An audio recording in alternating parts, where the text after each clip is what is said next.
ते सांगतात की 2 आठवड्यापूर्वी अचानक ज्यावेळेस ते सकाळी उठले, त्यांचा जो पोट आहे त्यामध्ये त्या खूप दुखायला लागलं आणि ते म्हणाले की त्रास थोडासा आहे, मी सहन करेन. त्यानंतर दुपारपर्यंत जसं झालं त्यांचा जो लघवीची जागा आहे त्या ठिकाणी त्यांना खूप दुखू लागलं आणि ते त्रास खूप वाढल्यानंतर संध्याकाळी ते दवाखान्यामध्ये गेले. दवाखान्यामध्ये गेल्यानंतर डॉक्टरांनी गोळ्या दिल्या, पण ते बरं होण्याच्या ऐवजी त्रास खूप वाढला. 2 दिवसामध्ये त्यांची जी लघवीची जागा होती ती खूप सुजली. ते सांगतात की इतकी सुजली की मला चालायला, बसताना, उठायला वगैरे काही जमत नव्हतं. पण ते सांगतात की त्यावेळेला त्यांनी चर्चमध्ये एका मेंबरला फोन केला. त्यांनी त्यांना सांगितलं की प्रभू येशू जिवंत आहे, तुम्ही विश्वास धरा, विश्वास सोडू नका. ते सांगतात येणाऱ्या शनिवारी ते लगेच चर्चमध्ये आले. जे रिपोर्ट्स काढले होते ते रिपोर्ट्स घेऊन आले. ज्या रिपोर्टमध्ये डॉक्टरांनी सांगितलं होतं की तुमचं जे त्या ठिकाणी खूप पाणी जमा झालेलं आहे आणि तुमचं ऑपरेशन करावं लागेल लवकरात लवकर. आणि ते पण म्हणतात की मी प्रभू येशूवरती विश्वास ठेवला. चर्चमध्ये आल्यानंतर त्या रिपोर्ट्सवरती समोर येऊन मी प्रार्थना केली.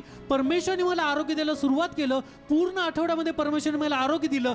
गेल्या शनिवारी मी पूर्णपणे बरा झालेलो आहे. सर्व आरोग्य प्रभू येशूने मला दिलेलं आहे. हालेलुया. खरं आहे ते काय हा म्हणजे माझी सूज आहे ना अशी एवढी मोठी झाली होती आणि मी इथं मेंबरांना एक फोन केला. ते म्हणले तुम्ही काहीच काळजी करू नका, येशू जिवंत परमेश्वर आहे, तुम्ही शनिवारी या आणि 6 वाजता येऊन सगळ्यात पुढे बसा. मग आणि तुम्ही ते रिपोर्ट घेऊन या सोनोग्राफीचा आणि सगळ्यात पुढे येऊन बसा. मी इथं समोरच येऊन बसलो आणि शेवटच्या प्रार्थनेमध्ये जेव्हा प्रार्थना केली त्यावेळेस भविष्यवाणी झाली, जे पण काही गाठी असतील, सूज असेल, सर्व निघून जाईल. दुसऱ्या शनिवारपर्यंत सर्व सूज कमी होत गेली, नॉर्मल आहे. देवाला धन्यवाद. Praise God. Amen. Amen. God bless you.